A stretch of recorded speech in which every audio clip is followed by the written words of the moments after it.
JB Hi-Fi posts a record year for its Australian retail arm, but sales have started to slide. Qantas rebrands 3 of its planes to support the Yes vote, and the White House raises its China tech ban with Australia. Welcome to Fear and Greed Business News, Australia's best business podcast. It is Tuesday, the 15th of August, 2023.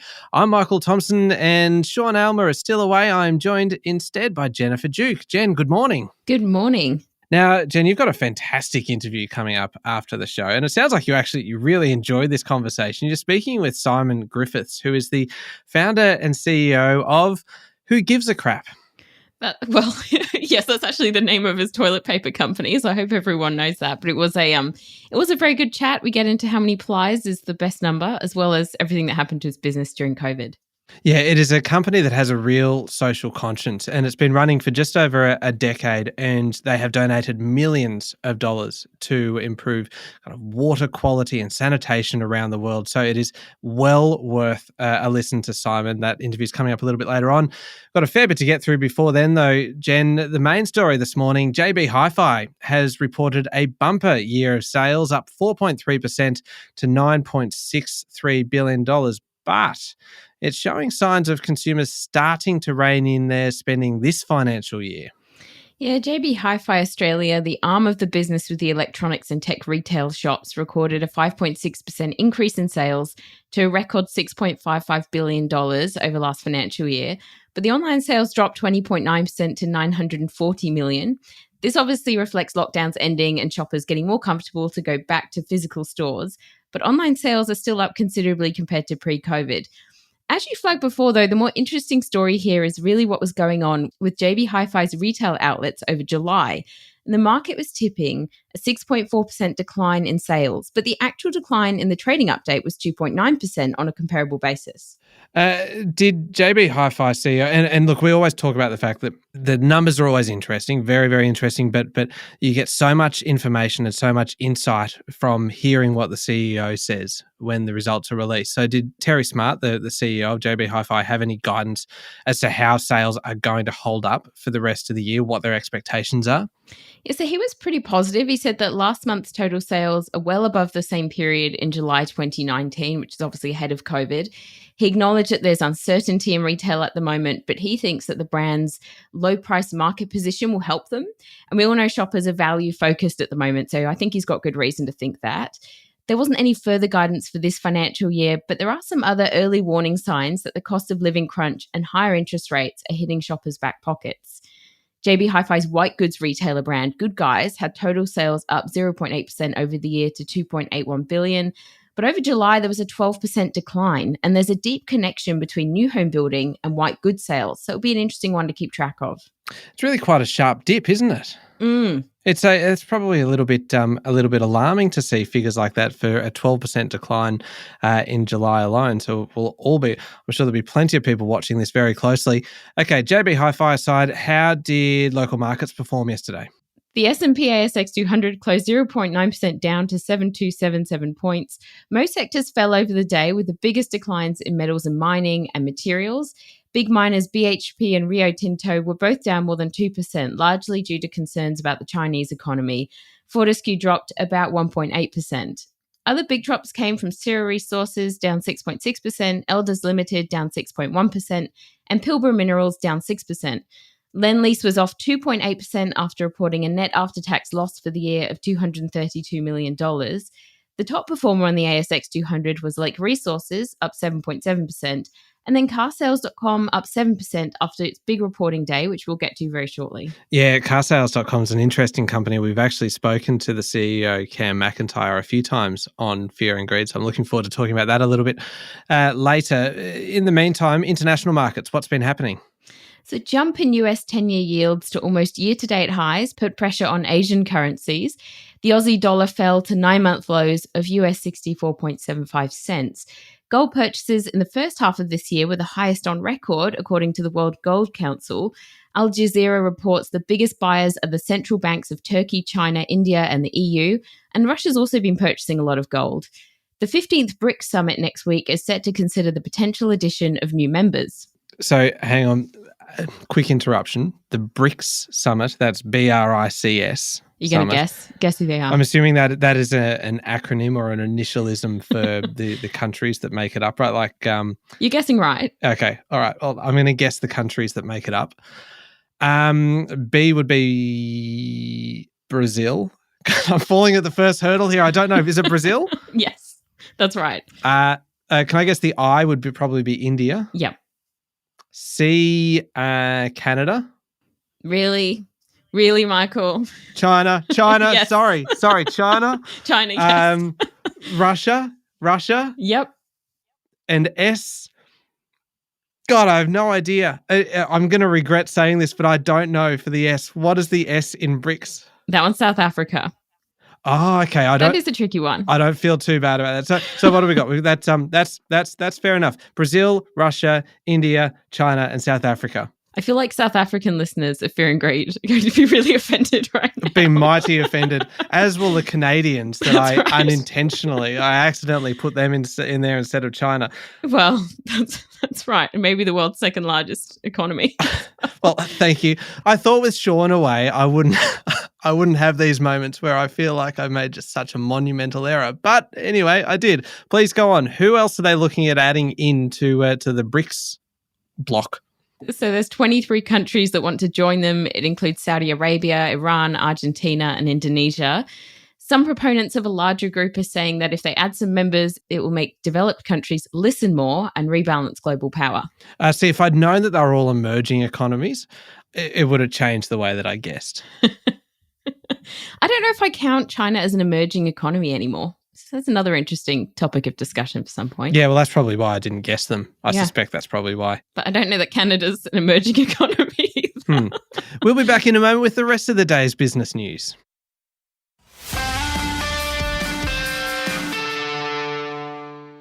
Jen, companies are nailing their colours to the mast on the Indigenous voice to Parliament, almost kind of literally in the case of Qantas, I suppose. Well, Qantas Chief Executive Alan Joyce said that the airline is backing the voice, but even more than that, they're giving Yes campaigners free flights and they're going to feature the Yes 23 campaign logo on 3 of its planes. Joyce said that supporting the referendum's Yes vote continued the company's commitment to reconciliation. It's probably not all that unexpected, though, is it? Because this is a company, particularly under the leadership of Alan Joyce, that has been fairly comfortable and confident in taking a stand on issues. I think that's very fair to say. The national carrier publicly supported the Uluru Statement from the Heart 2019 and supported constitutional recognition in 2014. So they've got a long track record of this. Joyce acknowledged the range of views among the customers and employees there, but he said he respected those positions and encouraged them to find out more and listen to First Nations voices. It'd be interesting to see whether other companies will follow suit now in terms of declaring where they stand. There's been a few analyses of the majority of the top ASX companies, and they're supporting the voice overwhelmingly. Resources Minister Madeleine King on Monday, speaking at the Australians Bush Summit, encouraged the private sector to support the Yes campaign. All right, moving away from politics now and back to reporting season. Another company with impressive results yesterday was carsales.com. We mentioned this earlier. With a 301% increase in statutory net profit to $646 million. Yeah, investors were clearly pleased with this one with a hefty share price jump. As we mentioned before, adjusted net profit was up 43% to $278.2 million, and Australian revenue was up 13%. And shareholders will be paid a final dividend of 32.5 cents a share, of which 16.25 cents is franked. The car market, and we've talked about this a lot on Fear and Greed, the car market has been very strong through COVID, but are rising costs starting to have an effect? It's all pretty interesting given households are facing more budget pressures, but car sales CEO Cameron McIntyre has not seen a slowing yet, even for the expensive segment of the market, those SUVs. Car sales gave little detail on the outlook for 2024, but what they're saying is that they're anticipating good growth still. And as a side note, what surprised me was that car sales had a 40% rise in pink car searches over July, and they're attributing that to the fans of the Barbie movie. You're kidding. I'm not kidding. It was my favorite detail. Oh, that is a fantastic detail. Isn't that amazing, how influential that movie has been, that even carsales.com has seen a 40% spike in searches for pink cars. I love that statistic. Now, greenwashing, from pink to green, greenwashing claims. There's more of them. We seem to be talking about greenwashing an awful lot now. This time it's the banks, the big banks at the centre of concerns that are being raised by the Australian Conservation Foundation in a new benchmark report. So the report is naming and shaming who they think is the worst of the nation's banks for fulfilling net zero emission commitments. ANZ came out worst on their list. The ACF says there's a significant gap between what the banks are saying that they'll do and the investments needed to actually meet the commitment. The foundation ranked the banks out of 100 on multiple indicators across emissions reductions, governance and strategy, and ANZ scored 35, Macquarie scored 46, followed by Westpac at 47, NAB at 55 and CBA at 62. ANZ, however, told The Australian that it fully rejects accusations of greenwashing and has favourable scores on several benchmarks over its disclosures and commitments, including from other nonprofits. Now, this next one is really interesting. Apple is warning the Australian government not to extend regulations on its payment services, or it might affect iPhone security and privacy. The government's currently looking at a proposal to extend the Reserve Bank's remit to cover digital payment platforms. This would include Apple Pay. At the moment, the RBA doesn't have the powers to request data from tech companies or regulate them like credit companies, but major banks are encouraging this shift. Apple claims its service is a digital reproduction just of your physical wallet, but I think it's notable that they charge when users pay with their smartphone, and banks are paying more than $110 million in fees on this. So Apple says that additional regulation will stifle its innovation, affect its intellectual property rights, and weaken iPhone security. There's a lot of interest at play here. Oh, yes. And Apple is a fairly significant force to be reckoned with in this, isn't it? That's right. $110 million is a lot. Yeah, I love that comparison to say that it is the digital reproduction of a physical wallet. Just comes with a whole lot of fees. So does everything these days, though. That is a fair point. Fair point. Insolvencies, Jen, surged over the June quarter in a clear sign that businesses are facing a fair bit of trouble now. In fact, across the country, insolvency appointments were up a whopping 57%. It's a very big figure. The Corporate Insolvency Index found the final quarter of 2022-23 had 3,008 external appointments, up from 1,921 in the same quarter in 2021 pre-COVID. But bear in mind there was disruption in the insolvency industry during the pandemic, with government measures introduced to shelter businesses from being wound up. But this data suggests that businesses are doing it a lot tougher. 57% is we talk about kind of sharp jumps. We were talking about this earlier. That is a big increase in one quarter. Is there a single kind of trigger that's causing this to really escalate right now?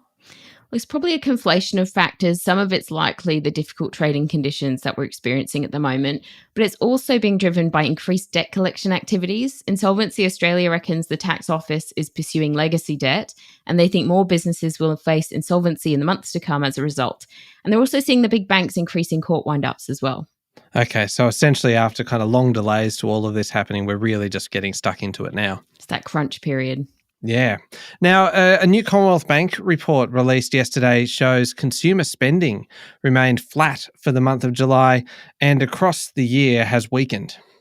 The latest CommBank Household Spending Insights Index uses data from 7 million customers, and it found spending increased in the year to July on a range of categories, most notably a 13% jump in spending on insurance. And this is clearly reflecting a rise in prices, but there are significant declines in categories of spending like household services, transport, and household goods.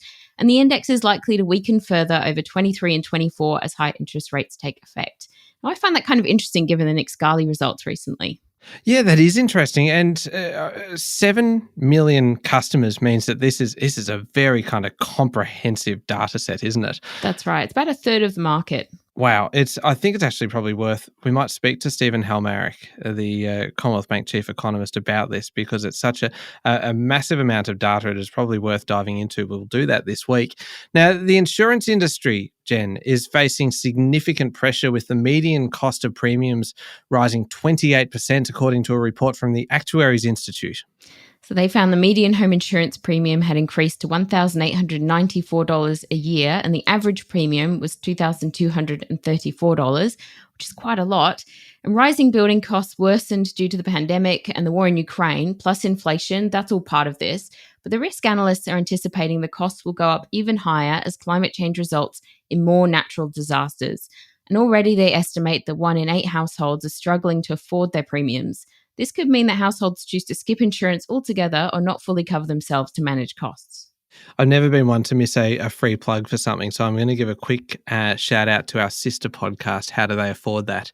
Because we've done a couple of episodes now on different types of insurance and the importance of having insurance and what you need to look for when you're shopping around for insurance. So if you go to How Do They Afford That, wherever you listen to podcasts, you can find a whole bunch of episodes on everything from kind of budgeting through to insurance, through to shopping for groceries, but definitely go and check those ones out. Anyway, back on topic now, Jen. Telstra and TPG Telecom have decided not to appeal the competition regulator's rejection of their plan for a network sharing deal. So TPG and Telstra signed a plan last year to use their resources together across rural, regional and remote Australia. And in that deal, TPG would get access to 3,700 Telstra towers, and in return, Telstra would get to use TPG's underused 4G and 5G spectrum allocations. The ACCC blocked their proposal, saying it would benefit industry giant Telstra too much in terms of competitive advantage against second-place Optus. Optus has said the deal would leave them with no incentives to invest outside major cities, and the competition watchdog agreed that this would hinder competition in the long term. This was a big proposal when this came through, and the fact that it was blocked was fairly significant. Is this the end? Like it does seem kind of odd that there's okay, no, we're not going to appeal. Is this the end? Is that the end of the deal? I've got a hunch something more is going to happen. TPG sort of saying it's going to continue exploring commercial options to expand its network. And Telstra's delivering full-year results on Thursday, so I think there might be more to report on this later in the week. Oh, we will be keeping an eye on this one then. One last one before we get to international news. And actually, this is almost kind of bridging the gap between domestic and international news. The White House has discussed its ban on some US technology ventures spending in China with the Albanese government. And we actually said this was a possibility on Fear and Greed last week, so I think we can claim this. Yeah, I think that we're the ones that encouraged the White House to make that phone call. What do you reckon? Well, it feels like you might be overreaching a little bit, but we'll still take it.